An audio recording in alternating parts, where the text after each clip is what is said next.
I n'a fɔ Mali fan tɔw bɛɛ lajɛlen duguma kalansow ka san laban kiimɛliw kɔni daminɛna bi ntɛnɛn mɛ kalo tile 22 san 2023 koro.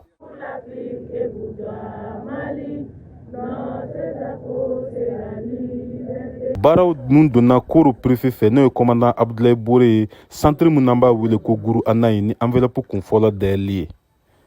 O kɔfɛ a y'a ka ladilikanw di ka ɲɛsin kalandenw ma. An k'ale lamɛn.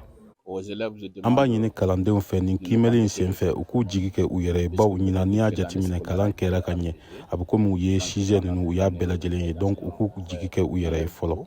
Ka kɔn o ɲɛ kalandenw kɔni kun bɛ ka yaala karidenw wula fɛ ni k'u ka kiimɛli kɛyɔrɔ ɲini Amsatou Jimde an y'ale sɔrɔ a ka kiimɛli kɛyɔrɔ ɲinini na. N nana n ka tɔgɔ de lajɛ candidate numéro de place 454 salle 1 centre de Guru. Nin baara ninnu bɛɛ lajɛlen na kɛ tile 3 nata in kɔnɔna na nka b'a la baw n'i y'a jateminɛ lakanabaliya kɛn bɛ sababu ye ka kalansow caman datugu Bajangara marabolo kɔnɔna na wa dɔw wajibiyalen don ne ka na dugubaw kɔnɔna na lakana bi yɔrɔ min na ne ka u ka kiimɛliw kɛ. Dawuda Jimde ale y'o misali dɔ ye. Ne bɔra ni ekɔlidenw ye urukoronin ye u bɛ se ka na u ka kiimɛli kɛ koro cogo min na baw an ka yɔrɔ la basigi kuma na kosɛbɛ.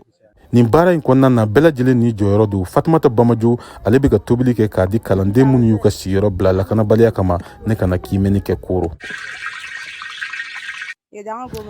An bɔra ye janga kana tobili kɛ ka di an ka denmisɛnninw ma minnu bɛna dɛfu kɛ koro. Walasa jamana u kɛn bɛ ka fɛɛrɛ jumɛn de ta nin ko in na Numuri Kone ale ye DCAP ye koro a bɛ dɔɔni f'an ye.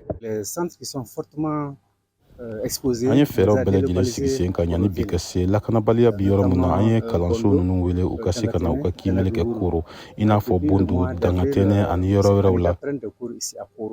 Kiimɛniw na sira fɛ DEF sixième yɛrɛ lahala bi cogo di Marietou Tall an y'ale sɔrɔ rédaction kan. Examen taabolo kɔnɔ a ka fisa ne ye fɔlɔ de ta fɔlɔ in de bɛ baara ye baara mun kɛ ni mɔgɔ k'u jɛra ka baara min kɛ a laban a ye mun nafa de ɲɛ a souvenir ye jumɛn de ye. Inan DEF la jateminɛw kɔni y'a yira k'a fɔ ko musolakaw n'o ye kandidatuw ye u ka ca ka tɛmɛ cɛw kan. Aminata Isabere ale ka baara bɛnnen don musow ka hakɛya ma académie na Douanza. N ye constat min n y'a ye k'a fɔ ekɔliden musomanw olu nombre ka ca dɔɔni et puis n y'a ye k'a fɔ denmisɛnninw fana a bɛ komi u labɛnnen don examen kama. Nin bɛɛ lajɛlen kɔni bɛ ka kɛ lakana ale ni basigi kɔnɔna na Tijani Wederawogo Viabamara tɔgɔ la ka bɔ Koro.